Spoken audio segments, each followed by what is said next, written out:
The views and opinions expressed on any program are those of the producers and/or the persons appearing on the program and do not necessarily reflect the views and opinions of FRCMedia, Bristol Community College, or the City of Fall River. This week in FRCmedia News, Fall River is still recovering from Sunday's snowstorm. What challenges did it face in the cleanup? And Governor Maura Healey delivers the State of the Commonwealth Address and proposes her FY 2027 state budget.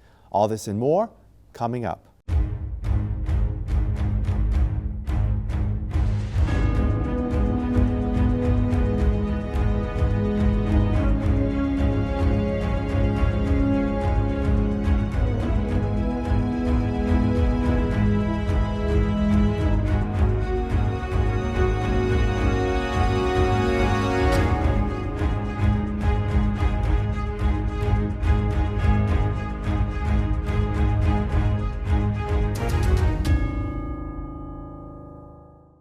It's Thursday, January 29th, 2026. This is FRCmedia News. I'm Keith Tebow. Some 4 days later, Fall Riverites are still digging out from Sunday's storm that dumped over a foot of snow in the region. People are getting back to their routines, but the city is still working on clearing roads. As of this recording, the parking ban remains in effect in Fall River. I spoke with Mayor Paul Coogan about the cleanup efforts earlier this week. What goes into determining whether there is a parking ban? I guess what's the process that goes on? Well, we use like 3 inches in the city of Fall River. Obviously, there's a little flexibility in that, but it's predominantly about safety. And what happens is when you have too much snow and people parked on both sides, your emergency vehicles can't get around. I mean, right now we have a bus stuck down on Morgan Street that's sliding around on a parking ban street. It would have been horrific if they were parked on both sides, and it may very well be. I don't know the conditions, but we do have issues like that. Buses, fire trucks, ambulances, all those vehicles can't make it through these tight streets when there's cars on both sides. So we try to make people aware that we need them to move their car. With this one, we gave as much notice as we could that the parking ban was coming. I think everybody in the country knew we were going to get walloped. So I don't really think anybody got blindsided unless they've been sleeping for 2 or 3 days, because this snow was well predicted. They were pretty accurate this time, and it was significant. There was not many ways around it. Obviously, we're still trucking it out. We were widening lanes last night at Durfee. We're taking snow off the corners at Doran School. This is a challenge, and we're staying with it and doing the best we can. What were the challenges in terms of the cleanup? I know the city is still seeking plow drivers. We talked about this last week.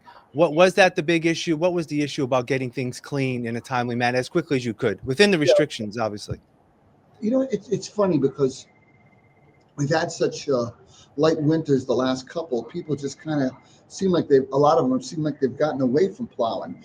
Now, obviously, this kind of a storm will trigger them to come back because they want to make a living. So we got 4 or 5 calls this morning from people that want to come back to work for the city plowing. So they're starting to come back. I think one of the issues was that rider that was put on during a previous administration. It probably wasn't necessary because all of our trucks have to, obviously provide a valid registration and valid insurance coverage. So we'll try to get these guys into the fold and see what we can do going forward. Again, we may get a pop this weekend, but we're gonna cross our fingers and see what happens. There's still warming centers across the city. It happened just prior to the storm. The temperatures have been very low. I know you said that the threshold for evenings is around 20 degrees. We've been well below that now for a number of days. What's been the status of that? Have people come in? I know the FAST team is always out there doing things. What was the status about getting those who are unhoused protected during this stretch? We're doing handsprings. We have Tomeo Center. We have the second floor, the first step in. Both are full, and we have the conference room downstairs, which we're using as an overflow shelter. Very, very challenging population. We can't keep them there during the day, so with God's help, we've been using Christ the Rock Church as our daytime warning shelter. I've been in all the places. I was at Christ the Rock the other day, and there were people that had to go back to Durfee Street. I ended up giving 4 people a ride in my car to get them down there so that they weren't walking in the freezing cold. And it's just a tremendous challenge. The team we have taking care of this is just, working themselves, to the bone. I think we have some volunteers that came through that were able to stagger people around, but you need 2 or 3 people in there a night to watch it, and they're up all night long. It's a very, very challenging population, and anything can trigger them. So you got to keep your eye on them and make sure you work with them to support them, and if they need something to eat, if they need a drink, and it's one of the biggest challenges I faced as mayor, is dealing with that population. I just can't stress enough that deinstitutionalization. We're talking about people with severe addiction issues, severe mental health issues, and some people that are just down on their luck. I had a woman in the car the other day. She was 60-something. She had a disagreement with her daughter, and she got thrown out, and she has nowhere to go. And these people are dropped onto the sidewalks, and what do you do? It's obviously plenty more to the story than the little, Cliff Notes version I gave you. But what do you do? And that's where we are. We're trying to work through. We got a great team. We got great support people, all trying to do their best to help these people. And it's, but again, we don't want someone, freezing to death in Fall River, but yet still we have people that will not come in. They'd rather brave a tent at 10 or below and sit out there and not go to shelter. So just a reminder for those who may be watching, in terms of the warming centers, that's going to continue right through this week, correct? Into Saturday, is that right now the plan? Yeah, absolutely. I've looked at the temperature. We're not getting a break till next Monday, I think, but it's going to be the rest of this week. So at a minimum, it'll be till Saturday or Sunday. And again, come on in. We don't want you out in the cold. We'll do whatever we can. Weather watchers are keeping their eye on another potential storm which could impact Fall River and southern New England this Sunday. Massachusetts Governor Maura Healey, seeking re-election later this year, used her 3rd State of the Commonwealth Address last week to focus on issues of affordability. The reality is that these are really tough times. People are feeling it.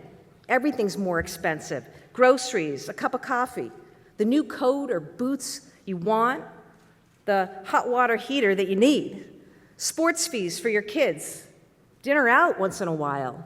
It's all so much harder now. I want you to know I get it. My focus is you, what matters in your life. It starts with lowering costs and making life more affordable, making our schools even better for our kids, driving a strong economy that creates good jobs in every part of the state, making sure that you have safe neighborhoods, transportation you can count on, and health care that you can actually afford. In proclaiming the state of the Commonwealth as strong, the governor proposed a list of initiatives lowering costs for all state residents. Housing was at the top of the list, along with advancing the construction of accessory dwelling units, or ADUs. The governor is also proposing additional help for families seeking to buy their first home. Experts said that we had to build about 220,000 homes by 2035. I'm telling you right now, we're not just going to meet that, we're going to beat it. We have already, in 3 years, got 100,000 new homes going, built, permitted, or under construction, and more are on the way. Now, I know we got to be quick on this. Everybody's got to lean in. People are counting on it. Our economy is depending on it. I know Massachusetts, together we can get this done.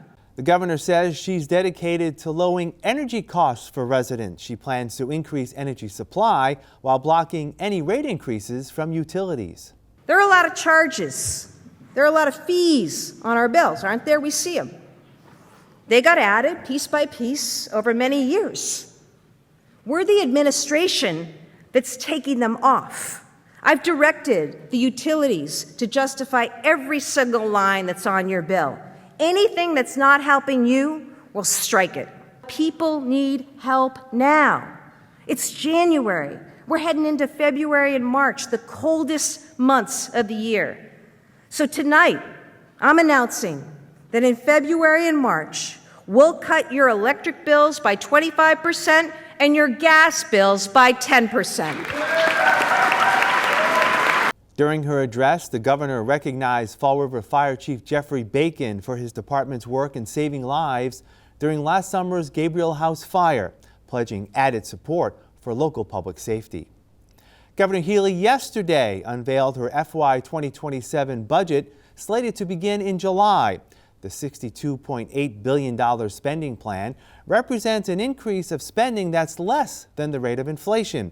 It also does not call for any new tax or fee increases. We were going to work harder than ever to protect taxpayer money, to maximize every single taxpayer dollar allocated in this budget, and that we were going to control spending. We prioritize public safety and essential services that people depend on. We prioritize the needs of our most vulnerable. We leaned into our affordability agenda because saving money for people is the most important work of our state right now, and frankly, of states around this country.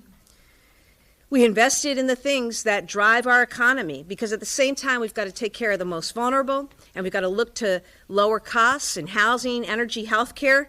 We also, as a state, have to move forward with a strong economic agenda and investments in the foundations that make our state go.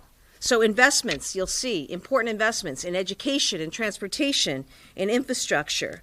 This budget also does things like improve access and continue to fund access to childcare, which, is also a key economic pillar. For cities like Fall River, the governor's budget calls for significant increases in funding for education, public safety, and general local aid. 7th Bristol State Representative Alan Sylvia says he's pleased with the governor's commitment to building more housing and lowering the cost of utilities. But he is disappointed that the state is not working harder to reasonably cooperate with the federal government. We should be trying to cooperate in some way with the federal government. There have been 29 lawsuits filed already against the administration. This doesn't help us with federal funding. This president's there for 3 more years. And if we could find some way to cooperate, we're talking about getting violent criminals off the street. That's my whole background, is public safety. These are people who've committed rape, sodomy, child abuse issues. If we can get some of those individuals off our streets, I think that would be a positive thing.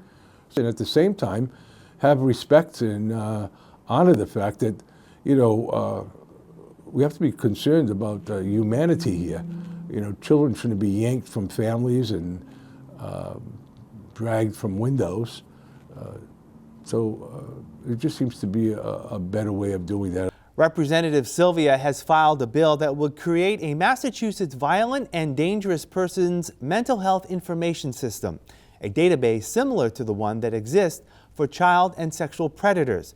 The bill was filed with the cooperation of former Fall River Mayor Will Flanagan, who was attacked in October by an individual with a history of violent crimes and diagnosed mental illness. That person who did that to Will Flanagan should have never been on the street.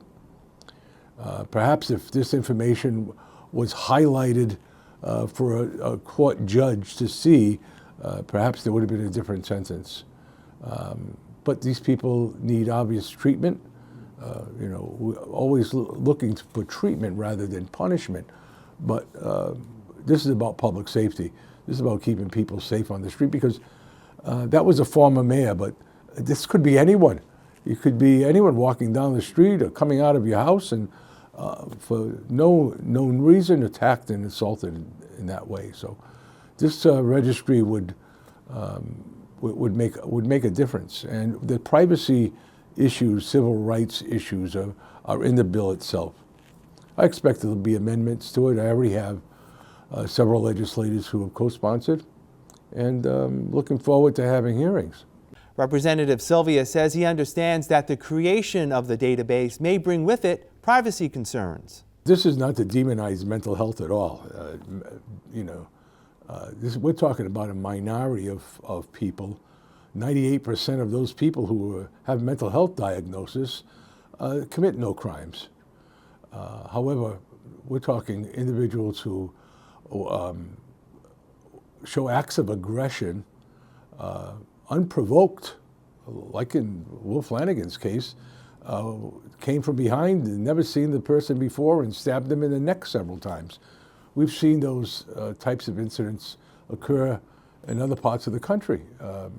The one in New York, the young lady on the bus was stabbed in the neck as well. So this would focus on those individuals who commit acts of violence, aggressive actions, unprovoked, who have been diagnosed with mental health, who have had a history of issues, so that the courts, police, EMS, all those that I mentioned, would be aware that this individual exists and could be dangerous.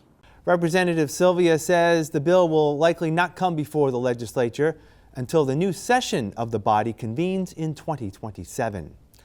The number of Fall River residents who are unemployed rose in the month of December. The city's unemployment rate in December is 6.6%, up from 5.9% in November. The city's jobless rate a year ago was 5.6%. City suburbs and regional gateway cities also saw increases in unemployment. The statewide unemployment rate in December sits at 4.7%. We'll have more FRC Media News after this. Here are some job descriptions and latest hot jobs list from the Mass Hire Fall River Career Center. Registered Nurse Family Service Association, located at 151 Rock Street, is looking for a full-time registered nurse to oversee the direct care provided by the staff at the Adult Day Health Center. Job number 237-20445. Packaging Supervisor, Invigen Pharmaceuticals, located at 927 Current Road, seeks a full-time packaging supervisor to supervise packaging operators and oversee the production process. Job number 237-19459. Regional Weekend Bank Teller Trainee, Rockland Trust, located at 768 Robeson Street, is seeking a full-time regional weekend bank teller trainee responsible for providing efficient, effective, and courteous customer service while performing a variety of bank transactions. Job number 237-16034. Chiropractic Assistant, Fall River Spine and Disc Center, located at 415 Ellsbury Street, is urgently looking for a part-time chiropractic assistant. For more information, call 508-676-7300. Walmart, located at 638 Quikasham Street, has an immediate need for the following full and part-time positions. Deli Bakery Team Supervisor, job number 237-17883. Clean Team Lead, job number 237-17888. For more information about these or other positions, visit Mass Hire JobQuest at jobquest.dcs.eol.mass.gov or call the Mass Hire Fall River Career Center at 508-730-5000. It's that time in our program where we take a look at Fall River business and economic development news. I'm joined weekly by Kevin Lawrence. He's the owner, editor, publisher of Fall River Development News, which you can find on Facebook. Kevin, how are you? Frigid, trying to stay warm with these cold temperatures. Yeah, absolutely. But as you know, as I've been telling people, it's that time of year, and soon enough we'll be complaining about the heat. But I'd rather complain about the heat than the cold, if you ask me. That's just one opinion. All right, let's get started this week. First, a Cape Verdean supermarket, which you announced last year that it was going to come to Fall River, is closer to fruition. Yes, construction is underway at the brand new Vincente supermarket. They're based out of Brockton. They have several locations throughout the area. They're going to be opening their newest location in Fall River at 10 Stafford Road. And we have learned they'll be opening up sometime this spring. Plumbing contractors are currently on site inside the former 19,500 square foot vacant Rite Aid store. That Rite Aid closed back in 2024. Now the interior has been completely gutted. And they're making way for this new supermarket. The supermarket chain was founded back in 1994 by Manuel Vincente, and it specializes in a delightful array of Brazilian products. The store is now run by Manuel's two sons, Brian and Jason.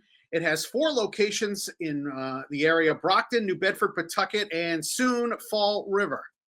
Yeah, very interesting. I know we talked about that last year, but now it's going to be coming to fruition. It's a beautiful, it's at a nice location, right? Just in the beginning part there of Stafford Road off Plymouth Avenue. And right near the fire station. It's a central location. Yeah. It's nice to see a vacant building come back to life. Especially something that large as the former Rite Aid there. Yeah. All right, next, a local barbershop, which has been in one location for quite some time, will soon be moving. This is Barbers Inc. It's Barberz. That's how they spell it. They've been in business for 17 years at 903 2nd Street in Fall River. They're moving to a more prominent location. They're excited to announce their move to a brand new, larger location at 798 Plymouth Avenue, just down the road from their original shop. The new barbershop features 10 professional barbers, giving clients more availability and an elevated barbershop experience. The owner is Adam Medeiros. And he first picked up his first pair of clippers back in the 7th grade. And he started cutting hair when he was 12 years old. And he's been doing it ever since. And he says now it's time to expand to the nicest and the biggest barbershop in the city of Fall River at his new location at 798 Plymouth Ave. And from what you can see with the pictures we've sent you, Keith, the place looks pretty good.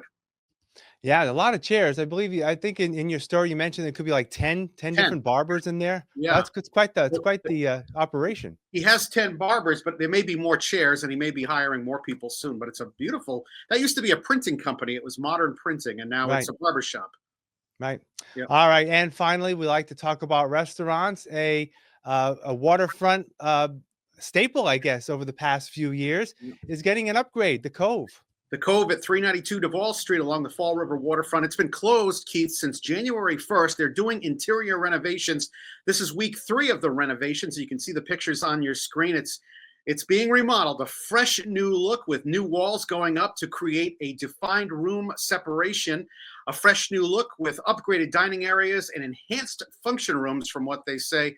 So when you go to the Cove this summer, it's going to look completely different. No word on when these renovations will officially be completed.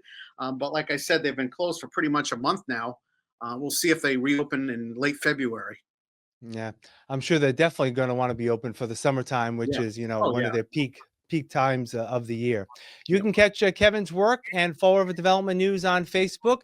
Please share and like his work. All right, Kevin, we'll talk next week. Take care. Thank you, Keith. My name is David Perry. I'm the president of the Greater Fall River Food Pantry. And what we do here is we provide food to clients that are in need. We're always trying to get more people involved in what we're doing, and we're trying to concentrate on youth. And it's all about helping people, and that's what we should all be doing, is helping someone. So it's a great opportunity for them to, come down here and give us a couple of hours a week. It's not long, it's 2 hours a day. And once they start volunteering, it's like a family, it really is. So getting these younger people involved, it's just great. It's great to see. It's great to have younger generations seeing what's going on in the real world, as we call it, and helping out.